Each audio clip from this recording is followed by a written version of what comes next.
Hormuz সংকট ও মার্কিন Iran সংঘাত, অস্পষ্ট চুক্তি এবং সামরিক শক্তির বিপজ্জনক প্রদর্শন।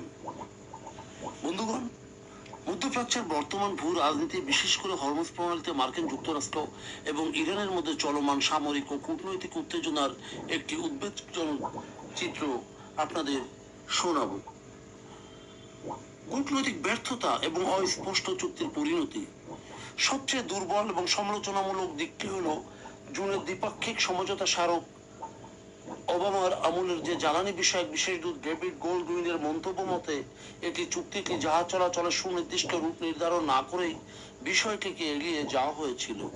এই ধরনের একটি কৌশলগত জলপথের নিয়ন্ত্রণ নিয়ে অস্পষ্টতা রেখে চুক্তি করা আন্তর্জাতিক কূটনীতির একটি বড় ব্যর্থতা। এর ফলে আজ উভয় পক্ষই চুক্তির শর্ত নিয়ে ভিন্ন ভিন্ন ব্যাখ্যা দিচ্ছে এবং পরিস্থিতিকে যুদ্ধের দিকে ধাবিত করছে।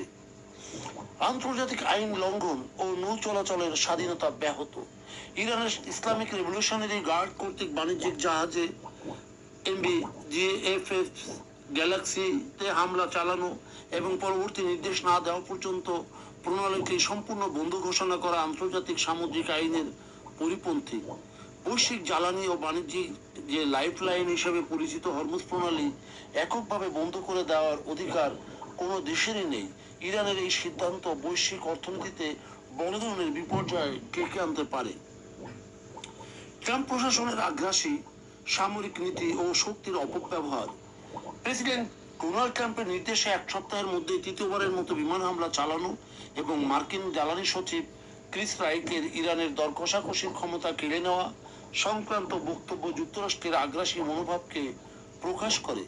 সমস্যাটির কূটনৈতিক সমাধানের চেয়ে মার্কিন প্রশাসন সামরিক শক্তি প্রদর্শনকে বেশি গুরুত্ব দিচ্ছে, যা আঞ্চলিক স্থিতিশীলতাকে আরো হুমকির মুখে ফেলছে।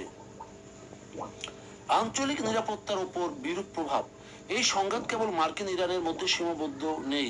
কাতার, বাহরাইন ও কুয়েতের মতো প্রতিবেশী দেশগুলোতে ক্ষেপণাস্ত্র ধেয়ে আসা বা আকাশ প্রতিরক্ষা ব্যবস্থা সক্রিয় করার ঘটনা প্রমাণ করে যে এই যুদ্ধ পুরো মধ্যপ্রাচ্যকে গ্রাস করতে চলেছে।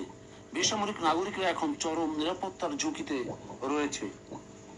আশার আলো, ওমানের মধ্যস্থতা ও ইউরোপীয় ভূমিকা। সবচেয়ে এই আলোচনার যে ইতিবাচক দিক সেটি হলো ওমানের মধ্যস্থতার চেষ্টা এবং ফ্রান্স ও যুক্তরাজ্যের সম্পৃক্ততা। আন্তর্জাতিক মেরিটাইম অর্গানাইজেশন অর্থাৎ আইএমও তার অধীনে ঐচ্ছিক ন্যাভিগেশনাল ফি বা টোল আদায়ের যে প্রস্তাব ওমান দিয়েছে তা একটি মধ্যপন্থা হতে পারে। তবে দুঃখজনক বিষয় হলো মার্কিন কারিগরি দল এখনো এই আলোচনায় অংশ নেয়নি, যা যুক্তরাষ্ট্রের আন্তরিকতাকে প্রশ্নবিদ্ধ করেছে। তবে এটিতে সবিশেষ যে জানা যায় তাতে স্পষ্টত অপরিপক্ক ও অস্পষ্ট কূটনীতি কিভাবে একটি অঞ্চলের নিরাপত্তাকে চিরতরে বিঘ্নিত করতে পারে। শক্তি প্রদর্শন কোনো দীর্ঘমেয়াদী সমাধান নয়। হরমুজ প্রণালীকে সচল রাখতে হলে যুক্তরাষ্ট্র এবং ইরান উভয় পক্ষকেই তাদের অহংকার ও আগ্রাসন পরিহার করে ওমানের মধ্যস্থতা একটি সুনির্দিষ্ট আইনসম্মত চুক্তিতে পৌঁছতে হবে।